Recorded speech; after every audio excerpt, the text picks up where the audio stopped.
Okay. Again. All right, here we go. And just look at each other. Okay. Even though we're like a foot away from each other. So I'm Nami. I am Sunmi. And we have Charlotte here with us today. You want to say hi, Charlotte? Hello. And today we're doing our first episode of Poppy Love Talk.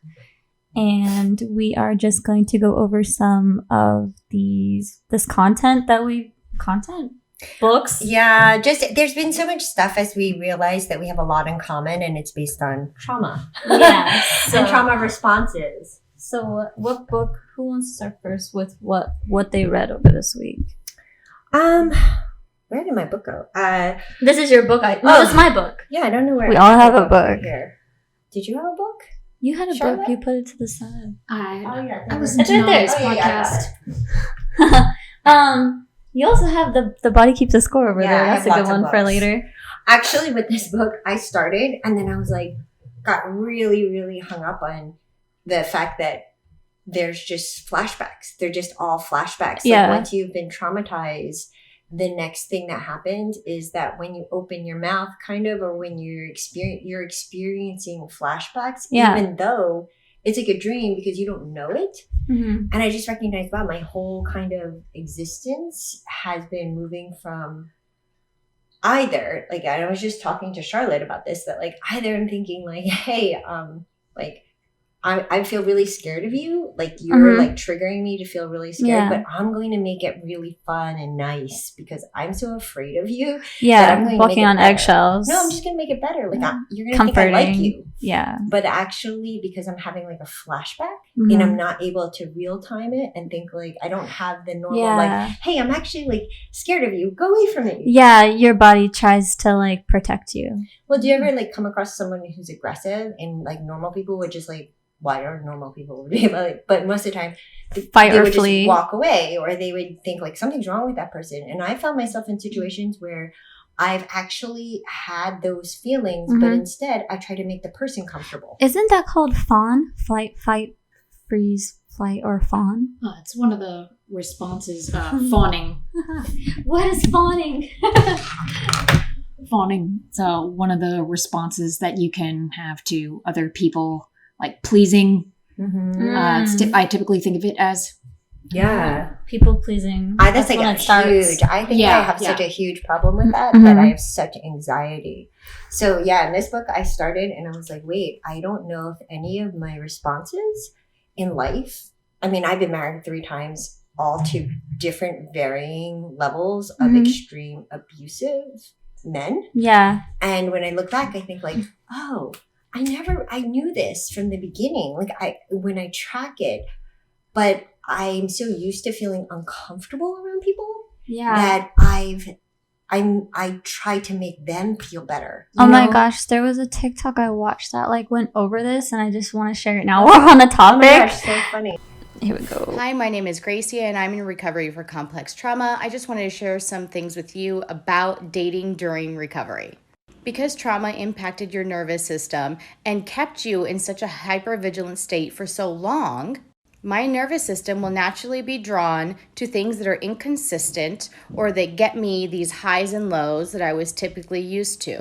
What does that mean? Well, that means that guys who are probably really nice and really stable seem super boring. It also means I make decisions based off of how my nervous system responds to them when we are together. This means that I cannot focus on how much I like them. I need to first become self-aware on how my body is responding to them. And that's like what Body Keeps the Score is talking about. Yeah. And I think that this book, Complex PTSD from Surviving to Thriving, they go into like what it feels like. I And haven't gotten that far yet. I haven't got that far yet, but I was like, when she was saying how your body is responding, like what would be some examples that you guys have about like things that you were thinking like, oh my gosh, my body's like my mind is like Frankenstein, it's going towards this versus your during body. the trauma or a trigger? Or just when she was saying that when you're recovering, which we kind of all are from that, you have to listen to your body. Now, what kind of signals have you guys gotten from your body? If you're thinking about it. Mine, I can feel physical tension or like blockages. So like most of the time is like in my chest. My chest gets really tight. And I like watched something the other day. Actually, I have another TikTok, but we'll wait for it. I'll show it. It explains it better than I do. But what about you?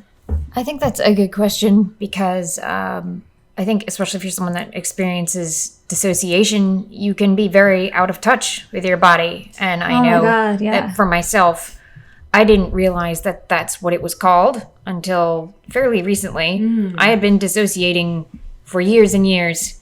And I was very not in touch with my body. I was very used to just blocking out the needs of my body as well as, of course, emotional needs. So that's why I think that that's such a good question because I'm racking my brain and trying to think, and I actually don't know. I have to agree. Yeah. It's so interesting. And I teach ballet, so of course I'm always in my body. And I remember when I had this really bad car accident, really bad, and I had fractured my skull and my spine, and I was like bleeding. But I didn't go to the hospital for 3 months, even though I was in this excruciating pain. It was when I started to see dots everywhere that I finally went to the emergency room, and they took an X-ray, and they were like, this happened 3 months ago. Like they could see. They're like, were you in a lot of pain? And I remember thinking I was definitely uncomfortable.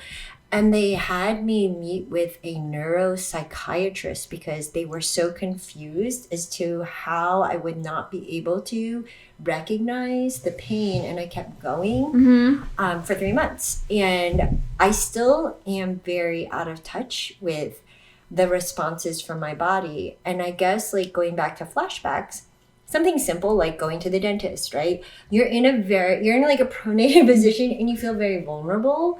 And I know the whole time I'm like having like flashback after flashback after flashback, and I cannot feel my body. Like I can't feel. So the disassociation that's happening, right? Wow, that like gives me insight when I get like really stressed out or if I'm in stressful situations. I also dissociate. I have depersonalization too, really bad. But I think what we all have in common is that it's kind of like a defense mechanism our body does. It kind of like our soul or whatever detaches from our physical so that it like protects us from the pain. Probably because our body is like overstimulated from like so many different things. It becomes physical too after a while. I definitely think the flashbacks, because that really, when I was reading about flashbacks and how they just kind of weave in, and why there would be a disassociation with something that is pretty common, going to the dentist. I've been going to the dentist now forever, obviously, right? So, but I started to cue in thinking like, I really can't feel my body. And if I did what I wanted to do, I would like hit the dentist and I would run out of there. Like, and I was thinking like, that's a really weird response. Maybe even before like recognizing what your body is doing, just thinking like, what do bodies do when they feel good? What do bodies do when they feel bad? What do bodies do? Because I don't necessarily know, because there's so many layers of protection. And there's so many triggers. Yeah. You have to learn like all these different layers to ourselves that we like piled on during the trauma. Yeah, and that takes so much time because you're also trying to live, like pay bills, go to work, get groceries. And for me, like I'm taking care of 3 little kids by myself. So to take time and think like, oh, I need to feel that for a second, and it's going to incapacitate me for like ever. Like, but also the learning what it is also, I think what you always talk about is refinding your voice, because your voice is the voice that's actually telling you in your head what's really going on, not the lying voice that like tries to make you feel like, oh, everything's okay, you're fine, you're like out of your body, don't worry about anything, just like play nice. I thought the nervous system response was good. I've been recognizing that more, and when I talk to my therapist, I'm like, I just recognize more that like once my nervous system gets triggered, there's not much I can do. Like, meaning my voice is lost because my nervous system is taking over, and my anxiety feels like through the roof. And I know that it's irrational. Like, I'm like, okay, it's not really rational. But let's say like my ex is speaking down to me and telling me like, oh, you should have been there, you're not a good mother, and all these things. And it's not his words, it's my nervous system, because I'm having a flashback of like when he was in the house and what that meant. The next thing would be like rage and things thrown at me, and I'd be called names. So I'm like, I definitely relate. And even though it's not real, like he's like on a phone, it's a text message, put the phone down, my nervous system spikes, and the whole day I'm like, that's because our baseline for like stress and stuff isn't regular. It's not regulated. It's always heightened. We're always like in the fight or flight response. It's like our new normal. I really wanted to share each other's things we wrote about for the voice, though. Yeah. Who wanted to go first? You want to go first, Charlotte? I'm like super curious to know what she did. I know, she's so Here you go. intelligent and thoughtful. I was really just reflecting on, what was my voice. So I really just went over journal entries the past year and a half, and I don't journal too often because I can find it very triggering. But when I began this book that I have, it was the beginning of the pandemic, because they said that it could make your days feel more regular, and that was really the start of when my marriage would actually be ending. And I realized just that I just did not have this voice, and I was just going over, I was writing about my voice here and finding it, and at one point I wrote, now that I'm out of this place, maybe I could really write as myself, because I always knew there was this possibility of having someone else read my words, as it had happened before. So I think it is one reason that I do like that book is because if you've experienced abuse ever since you were a child, as we have, there's a lot of things you just don't know because you don't have a point of reference. So I did not know what dissociation was, did not know what healthy relationships were. And I like it because he is giving a lot of example that, for example, dissociation can even just be keeping yourself busy all the time, feeling that need. That, this is the way that a loving parent would behave. And, this is an abusive behavior. And how else would you know?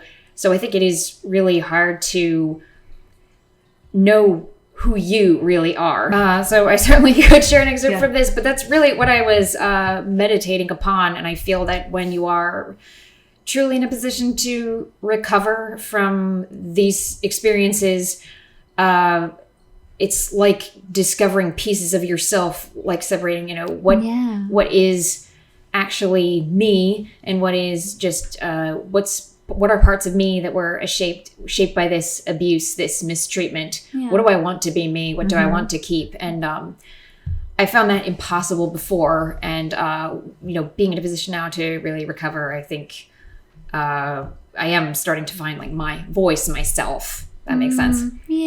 That's really good. Did you going to share the excerpt? Did you want me to? Yes, you led up to it. The suspense. That makes a lot of sense, though, like separating survival me versus who I really am. Yeah. Sorry, I marked it. It's like... Oh, it's okay. You write in cursive? Of course I do. Oh my God, this girl. I practice calligraphy as a relaxing hobby. That's hot. It's hot. Yeah, that's cool. Play calligraphy. It's probably like with a feather pen. No. Sorry, I'm like... It's okay. Meanwhile, mine looks like Comic Sans. Oh my gosh, it does. It's so tiny. Mine actually looks like scribbles. Doctor's handwriting, yeah. It's like sure. scribbles and Yeah, it gives me PTSD. It looks like my ex's handwriting. Really? Yeah. I'm just kidding. No, it's probably a thing. I have like a short blurb from when I first moved into my apartment. I wrote, I moved into my new apartment. It already feels like I've been here an entire year and that I've aged even more. But now perhaps I can write fully as myself. And I then went on to, discuss my experiences, how my diary had been read and just not feeling like I had any part of myself that I could keep. And at a later point, about 2 months later, I wrote about frequently dissociating and, as you were saying, becoming immersed in a memory where I feel myself exactly how I was, how I felt at that point in time. Sometimes it's 9 months, 6 months, or 15 months before now, but I always come back to now. I can remember exactly how I felt when I wrote these things, but it definitely feels like forever ago. Like I feel like a completely different person. And I feel like it just speaks to how important it is, getting away from such situations and, places if one can, and finding that support, which can be very impossible. Impossible because they isolate you. Absolutely. And if your family, you come from an abusive family too, and you don't even realize it, as I hadn't. Yeah. That's rough. Yeah. I feel like we all can one day talk about how we individually escaped. Definitely. That was really good. The loss of time, that's a real thing. Absolutely. Yeah. It does feel like a big chunk of time was wasted. But later on at the end of the podcast, I have a silver lining to all of this. Oh, nice. Yeah, in my therapy, we always have to end it. After you go deep, you gotta come up from it. Don't leave yourself down in that ditch at the end. Yeah. Okay, you ready for yours? Yeah. So because I use so much of body language and honing my body for decades as a dancer and trained dancer, I thought it was interesting, this disconnect between why don't I feel my body? Why don't I feel my body? Mm-hmm. And then recognizing that I just can abuse my body. Not hitting or anything like that, but just run it into the ground. So when I was listening and reading this book right here, I was I was talking about flashbacks and I was thinking voice. And I think a lot of what I feel is that I couldn't say stop. I couldn't say as a child, get your hands off me. Mm-hmm. I couldn't say those things. And actually, I started to wonder, where does it go? Where does your voice go? Because having one abusive relationship after the next, I have a fake voice. I have a veneer voice, which is don't hurt me. I'll make things better. Do you like me? But it's not real. It's not coming from the deep part of me. So I was thinking about the mouth, and then I was hey, let's try to see what this voice is, because I really don't know my voice. I still walk away from experiences. Let's say I've been dancing since I've been 10 years old, and I'm an accomplished ballet teacher, but I still walk away from classes thinking oh my gosh, did I do a good job? Did they like me? And these ideas of anxiety creep in, and I realize it's from my lack of voice. I don't know that That's so true. This is what I sound like. So if they don't like it, then they don't like it. And that's okay. Yeah. So for me, I wrote kind of a poem about having where I thought this was taken from me. I wrote a poem about when I felt like my voice was being taken. Yeah, because it's where did this start? Okay, let's see. A hand, a sock, a closed door, a horrifying event witnessed, experienced, buries my voice for perseverance. Oh, for preservation. Preservation. Thank you. Mm-hmm. Like a dog hiding his bone. If they don't know it exists, maybe they won't find it. Maybe I won't find it. What is my voice used for? It's useless. No one hears my screams for help. Actually, my voice betrays me. It pleads for safety. It barters. and it demoralizes with its graveling. I have a borrowed voice like a ventriloquist. I throw my voice onto others to create a puppet show. When I open my mouth, the insecurity, the flashbacks become like a radio frequency. Wow. Oh my God. I like that. I just like put myself, it like gave me all the situations. Like, yeah, I feel that. I was trying to figure out like, why don't I have it? And it's going to make me cry because like, I walk around, I'm like, I want to be authentic. Like, I'm not trying to like be a faker. But then at the same time, flashbacks you can use like you're like to help you remember, like, because I have such a visual memory like of the times that I was bartering. Like, well, what if like I let you do this to me, which is they're going to do it to me anyway because I'm a child, right? And I'll get a piece of candy. And then you hear that voice and it's so demoralizing. Yeah, it becomes like your survival voice. And sickening. Yeah. But it is my voice. And how does that translate as an adult?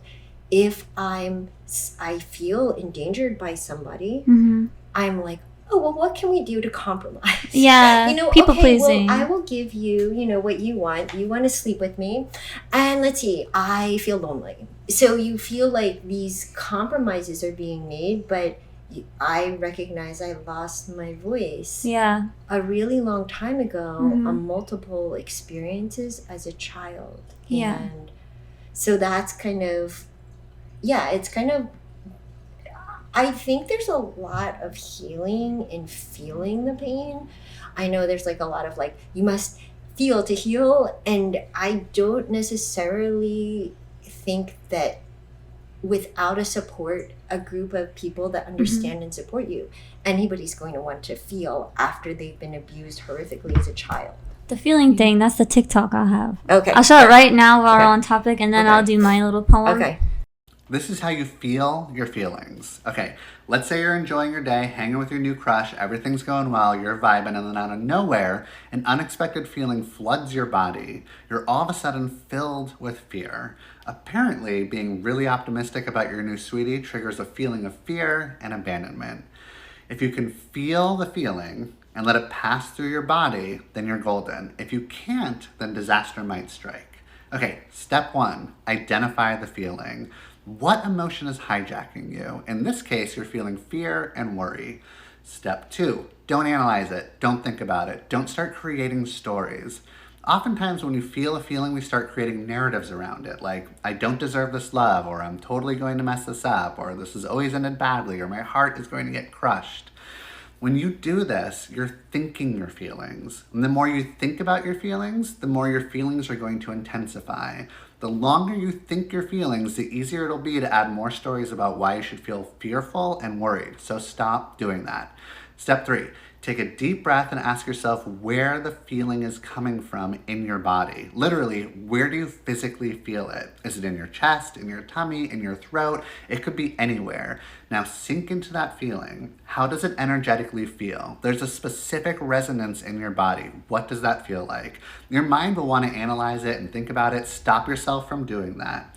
Close your eyes, focus on the physical feeling. Step 4, breathe into it, send it energy. It could be healing energy, positive energy, it doesn't matter. Just focus on the physical sensation. Step 5, watch it moving through your body. Does it move to different parts? Does it start to weaken or get stronger? Observe its journey. The more you watch it, the more you feel it, and don't think about it, the more it'll start to dissipate. Step 6, when the feeling is more tolerable, focus back on the moment with your new sweetie and enjoy your time together. You just felt your feeling. Now repeat this the next time an unwanted feeling arises. I feel like that's also goes well with intrusive thoughts. Yeah, and also like, the question, like, what does your body feel like? I feel like the feelings in the body can go together, whereas the mind and the thinking and the analyzing can be against feeling in body. Not all the time, but like can be against it. So kind of answers the question I had, like, well, what does your body feel like? What should it feel like when you're having an experience? Yeah. And it should feel like a feeling. Yeah, like a physical feeling, not a mental feeling. And an emotional feeling. Yeah, it should be an emotional feeling that kind of finds a home somewhere in your body. Yeah. So I wrote this like right when I woke up, so it's probably not spick and span. But mine was basically how I lost my voice. Again, about what you said, like in childhood, it becomes like a baseline. Like you like go into this world not really having a sense of self, because we never had our own boundaries. Like my mom never taught me proper boundaries. She always crossed mine. So I never had a voice to begin with. And I think that's why I attracted that kind of abusive relationship, is because it's what was familiar to me. And so this furthered my loss of voice. But in the process of losing it is how I found it. Like in my own shadows, I saw the reflection of myself. So my voice. Expressing my feelings was never an attack, but you always seem to want to fight back. Your twisted words cast an Ursula-like spell, where no one can hear my cries of truth from the fiery pits of hell.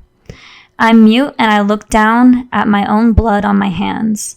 To take my role as a victim was always your plan. And that's basically it.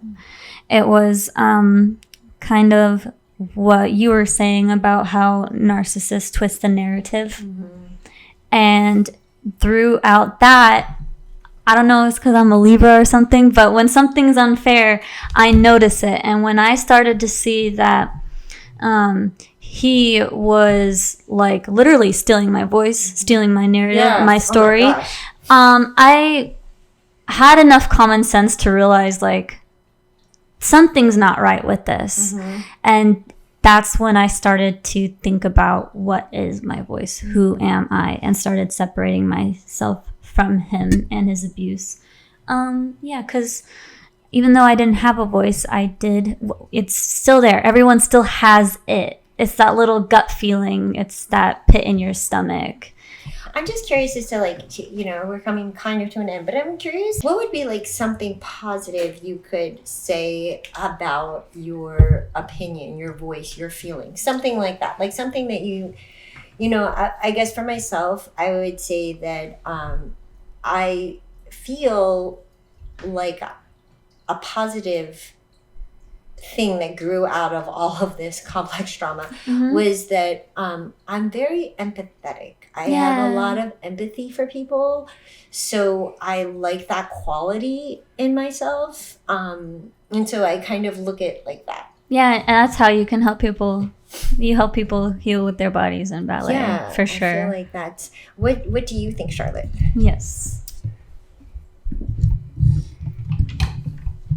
I certainly think that such experiences can help develop empathy. Like I've always found myself I would think of myself as a compassionate person. Also, even as a child, I found myself being detail oriented in a way, noticing details, inconsistencies, and I had never looked at it as a positive quality until now. And I don't know if was shaped by trauma or what, but it was it certainly didn't help me in those situations. But I think just learning to like these things about myself, you start seeing the quality that you have, likable qualities. You have critical thinking, common sense, yes, they don't have. Exactly, Nami, because you're so used to being gaslighted all the time. So, we had to build a skill.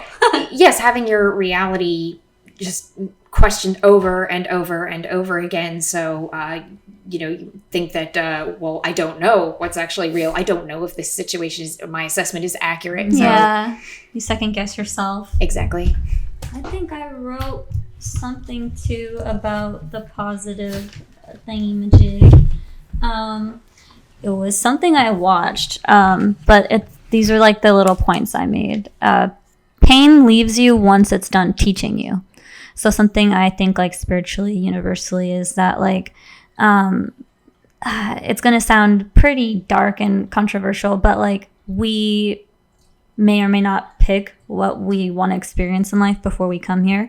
And if that so is true, that like no one really wants to go through, the pain, everyone has their own different levels to it, but it all has purpose. And I'm really glad I went through this abusive relationship, because I like became a person who I'm really happy with. And pain leaves you once it's done teaching you. Why are all lessons painful? No one who ever feels comfortable feels like they need to change. It's like touching fire. Fire becomes a great teacher once you've been burnt by it.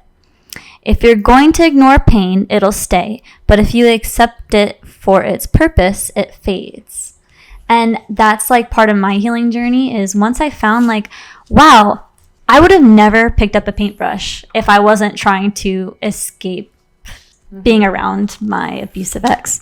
I would have never found my purpose in all of my paintings, all my poems, everything I do is because of, I mean, even here now, we're all here today because of it. And I don't regret it. I feel like, yeah, it's just for a reason. But fire is a great teacher. Yeah. I don't regret it. I would actually choose a different route, because the darkness, no, seriously, like the darkness as a child. And I think there was a quote that I read, or a meme, I guess it's a meme, where it said like, we should question the system, stop telling people they're resilient, and start fixing the systems that made them resilient. Yeah. You know, like we're all like, and it's always used for women. Do you ever hear like it used for men? Like, you're so resilient. Like, it's no, you're so strong. You're so, but women are resilient. Or stubborn. Yeah, and women are resilient. We're resilient because we don't have a choice. And the systems that are created are so patriarchal and so not clearly representing us that we have to evolve, metamorphose, change. And so because of that, we're the higher species, of course. But there's really, the darkness was so dark. Especially just, I think the most vulnerable is a child, because your world is what they're telling you. Oh my gosh. So, sorry. There was this thing, someone was talking about like their childhood memories, and I remember like not remembering that much. And there's something with trauma is like the loss of time, like you were saying. And I remember someone talking about like how if you don't remember things as a kid, it's because you were going through trauma. And I don't think a lot of people realize that. I kind of am thankful I don't remember a lot. It comes back during like PTSD flashbacks or whatever. I wonder even if we don't remember, because the body obviously has a score that it's keeping, right? And so we are doing things unembodied, because I think the memories are there to help you remember, like, oh, that was hot. Like, oh, the stove was hot, right? So the memory, the feeling, the body reaction. So it keeps you from doing that again. Yeah, but not consciously. Right. So then, like, if you don't have the memory for it, you're like, it's like amnesia. You're like, wait a second.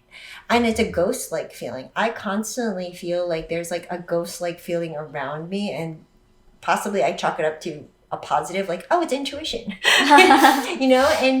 And you feel like I know this, but I don't know it, and so I'm wondering about that too, right? So like, I think as we like come to a close, we need to have like an official sign off. It's been 40 minutes. We have 20 minutes. Oh, Are you done talking about everything you wanted to talk about? I just have to pee. You can go pee anytime. Okay, bye. Well, and then I was just like a side note on my love life. So in my past relationships, I was like codependent and anxious. I had anxious attachment. You know what those attachment styles are? Yeah, I'm an anxious attachment as well. Here you go, my Charlotte, my anxious attachment. So I was anxiously attached. And then somehow like the algorithm really works on TikTok or like my Google, but I realized that in my own head, I was like, okay, I'm going to be celibate, and I just want to like work on myself and like not get into a situation where I have to like feel like I depend on someone or like get hurt again, and like self-imposed isolation. And so that's actually a thing. It's me going from anxious attachment to anxious avoidance. What is it? Anxious avoidant. Yeah. So I like went from like one extreme to the other. I'm like, okay, maybe that's a bad thing, going from black and white. Yeah, ideally you would just be a healthy, balanced. Yeah, but I guess I want to like experience both, and then like, you know, go a little back to the middle, and then just be a healthy. Yeah, like, okay, I know this side of it. I know this side of it. Now I can just be regular. But yeah, I think I need to like avoid people until until I know I'm ready, you know. I think it's amazing though that you were able to make that decision when you said that you were going through the breakup, because I think that's very difficult for people like us. Yeah. Because, you know, the warmth and love, the comfort that we have not, you know, experienced, especially as children. We tend to just seek that out throughout our whole adult lives. And dude, I'm like, that like keeps popping up in my head lately, like because I'm still in the phase where I haven't like moved to LA yet. So in my head, my body's like, oh, don't you want to like rekindle? They still want you. You still have this opportunity to like be able to settle down, still have kids. And then what if you go to LA and you fail? Then and you're like, because I'm 27, like what if you're 30 and like no one wants you, and like you're gonna be alone, and then they're gonna be with someone, it's gonna be too late. It's the fear of failing, but I'm not really afraid of failing, because well, I mean, you have to question what is failure. It's a society standard. Exactly. What would this failure be? And we're so bombarded by this one single ideal of success, you know, youth obtaining American monetary success, and it's really such a false there are multiple ways to be successful and, you know, multiple ways to fail again and again and again, but it's so not true that if you're not a billionaire by the time that you're 25 that you failed, even though society constantly reinforces that. Oh my gosh, you saying that reminds me of another TikTok I watched where this lady in her 30s or 40s, she like woke up slept in, woke up, got a glass of wine, danced in the living room, and like was saying like, my life, no kids, like she was happy, like being single, no kids at her age, thriving. And all the comments were like, this is like dark, this is scary, like it couldn't be me. I was like, woo! Yeah, because that threatens the status quo. That's a rebellion against this patriarchal capitalist society. Do you think that also like triggers those people's inner voices where like they've ignored to like fit the society standards? I do. You know what I'm talking about? I absolutely do, because I think a lot of people live their life and they don't realize I am speaking for like privileged people, typically who have the freedom they do to be the authors of their own life. They think, well, I just have to partner up. I just have to get married. I think a lot of people, and it's understandable, they're afraid to go against familial expectations, societal expectations, and do what might make them happy. Yeah, but that's where I'm confused on, because like me, I am fighting against that grain. I am realizing I want to go on the road less traveled. I know that makes me happy because I keep trying to go down the regular standard society road, and I'm like, I'm not happy, I'm depressed.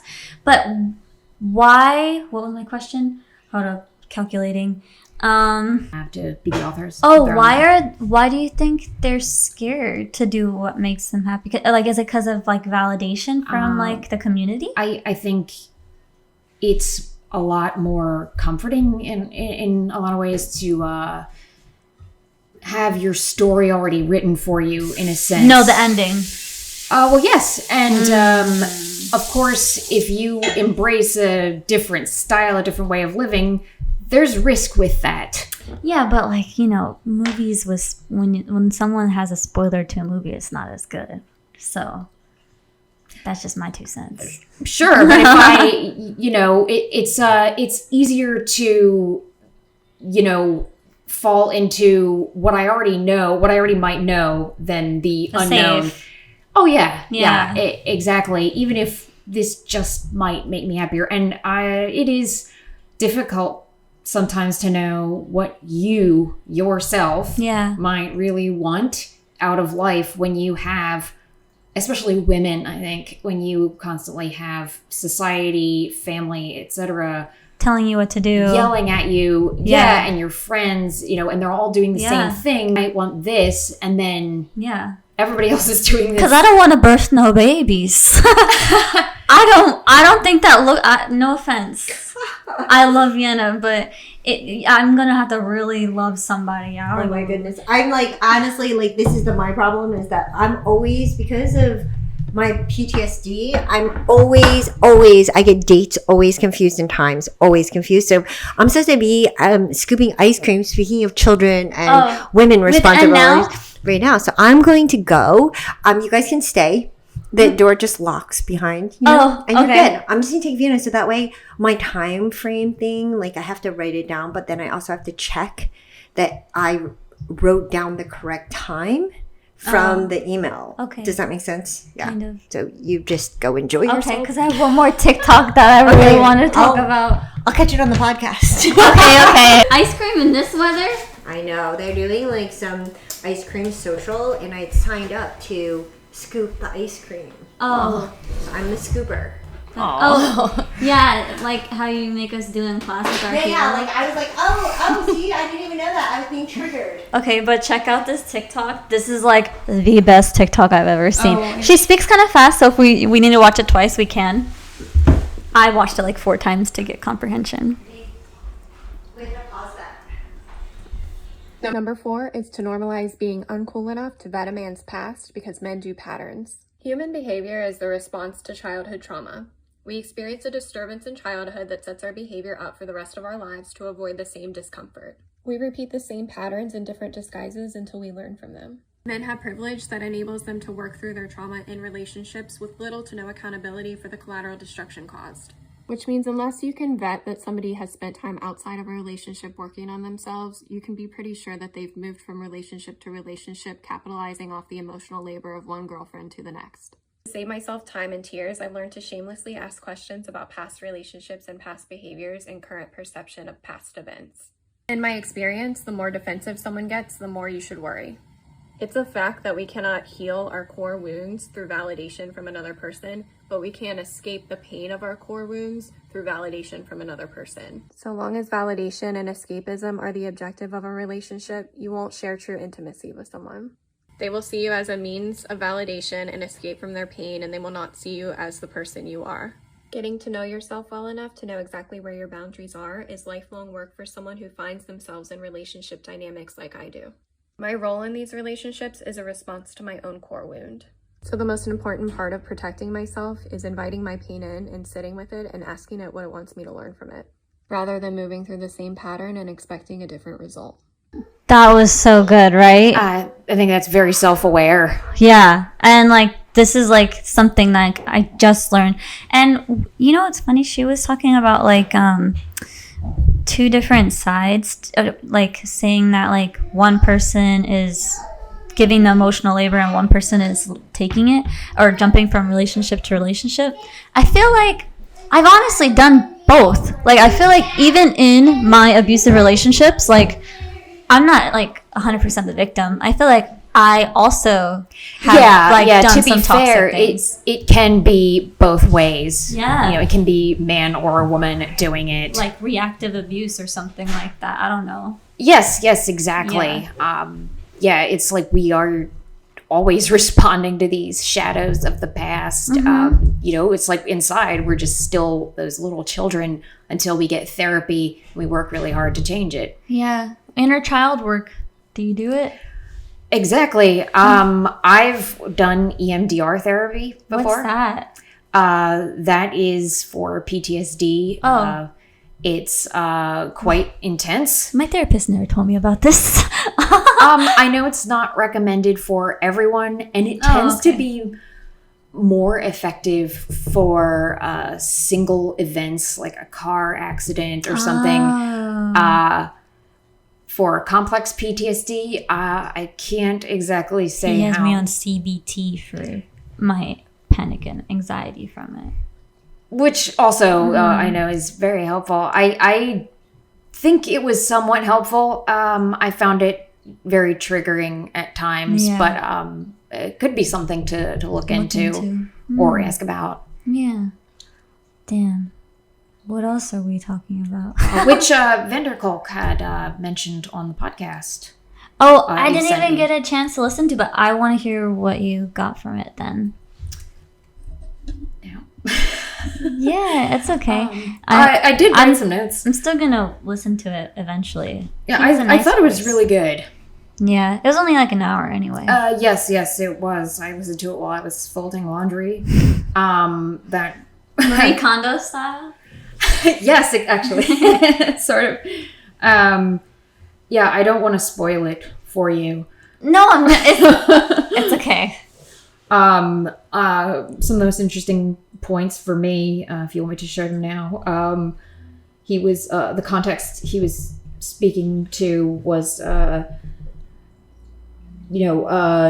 trauma of survivors from war. How we know that the survivors who come back, that they're actually, of course, more likely to commit suicide or more likely to commit atrocities. It's not like they're just more empathetic, etc. Oh, yeah. Yeah. And of course, they are a lot more likely to be afflicted with drug and alcohol. And something we had said earlier reminded me of this point too, how important the social context is. How I can't read my own handwriting. I took a note on this. He was talking about trauma in caregiving relationships, intimate relationships, and how the medical community, the psychiatric community, hasn't fully acknowledged this, that there's nothing in the diagnostic manual that addresses this social context. And Vanderkolk, who is the author of The Body Keeps Score, he found this striking. And it is striking because, commonly, I think the go-to treatment is just prescribing medication, saying, oh, do this. But I don't know how often a psychiatrist, what have you, will think, what's their home life like? What kind of support do they have to recover? So that's what I was thinking of. I read that chapter in the actual book about the veterans, and it made me think about how there's, when you go through abuse or trauma, you kind of have an option to either reenact it and become the abuser, or you do the opposite, which is what we did. I don't know what the term is, but you become the empath. You either if you're abused by a narcissist, you either become the narcissist or you become the empath. And I think for the veterans, it was just so over the top stimulation that they probably only could reenact it, I guess, as a way of like controlling what happened to them. So I think that was interesting because when I first got out of my abusive relationship and I started talking to my now ex, I at first started to act like my ex. And I was like, that's not me. I gotta cut off this relationship with you until I can heal because this is too soon. And as soon as I started seeing those qualities, I was single, do some self-work, and then I went to the other extreme of being the people-pleasing empath that just constantly gets hurt. I've heard it referred to already as narcissistic fleas. Fleas? That's a term I've read before. Fleas or fleas? Like fleas, like a dog would have. Oh, okay. Where we can take on traits from whether it was a relationship with a family member or an intimate partner. And then we might start worrying, oh my gosh, am I becoming mom a narcissist? Becoming my mom. I see every time I'm like, and no. We worry about that, but I've been told, oh, well, first of all, you're worried about it, so that's a good sign. That you won't. But I think that awareness, it's like, okay, I should really work on this. And that's important, right? and recognizing, okay, this is these are traits I've picked up, behaviors I've picked up that are harmful. Yeah. Oh my gosh. Yeah, when I started drinking after the pandemic, I never really liked alcohol, like ever. I was super healthy, and then I moved to Philly when I left my ex, and then I started drinking during the pandemic like crazy as a means to numb myself. And through that, I got alcoholic anger issues, and it was basically me becoming my mom, who was an alcoholic, and treating people like how my mom treated me. And thank God I got out of that, because it's so crazy to like see like I felt like I had no control over my life, especially during the pandemic and quarantine. We really lost a lot of control. Yeah. And then I felt like that was the only way I can control my stress, is by becoming it. Yeah, I mean, we haven't learned like coping skills, healthy coping skills, have we? We only have what we grew up with, right? Yeah, the example that wow. Yeah. Thank God for like books and TikToks and all of that. Okay, how do we wrap this up? It's our first episode though. Yay! Yeah, it's an interesting conversation, and I find it interesting, especially taking from that podcast and these books that we're reading, that we truly are so early in the research of oh my God, PTSD. Yeah, the 80s is when this guy was talking about it. He's a leading researcher for this, correct? Van der Kolk, yes. Van der Kolk. That's amazing. Oh my gosh, yeah. So I feel like what we're doing is not only helpful to us, but like hopefully in turn we can extend the hand and like help other people. Because when you're in an abusive relationship, you're isolated. Like I had no family. He made me cut off my mom. I had no friends, only his friends, which were not my friends at all. And I only could rely on him. So when you're isolated, and you're going through this and you're screaming into a void, you have zero support. And yeah, I'm just thinking about like how someone in that situation, if they just come across our video or just come across any of our content, they'll be like, oh, what I'm going through isn't okay, you know? Yeah. And they start like seeing the reflections in their life, and they can start finding their voice, take control of it. Like, I would certainly hope to extend the message to anyone that it's never too late to rebuild family, friends, relationships, that, you know, one's life is worth it. Yeah, definitely. Because, man, maybe it's too dark. I like almost tried killing myself a few times in the past relationship, and that was only 2018. How long ago is that? A few years? 4 years? Not even 4 years. Wow. And I really had to talk myself out of like not driving into the lake. And my best friend had called me back, and I told her about it, and she said, you can come live with me. Like, if you need to get out, like, get out. And I was like, I know that this is the 10th time that I said I would do it, but I'm coming over now, and then I'll get my stuff another week. Yeah. A piece of me came alive. Like, tomorrow is the day that I start over my life, you know? Like, yeah.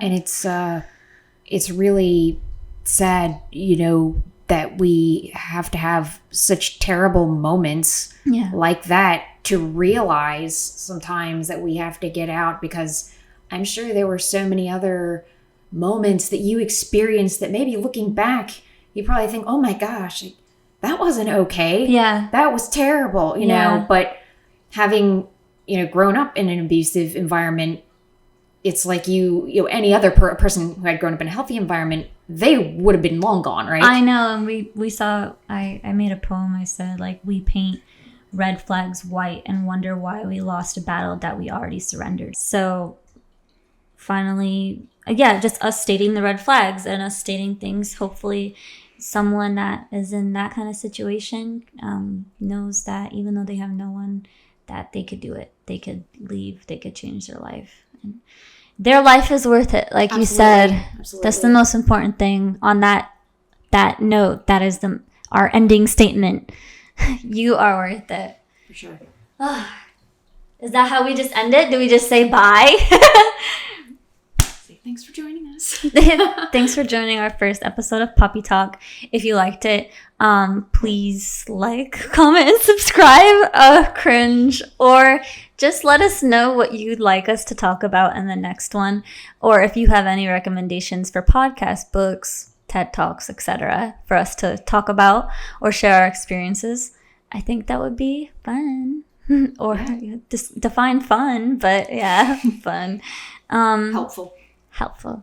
Yeah. Thanks for listening. Thank you. Bye. Bye.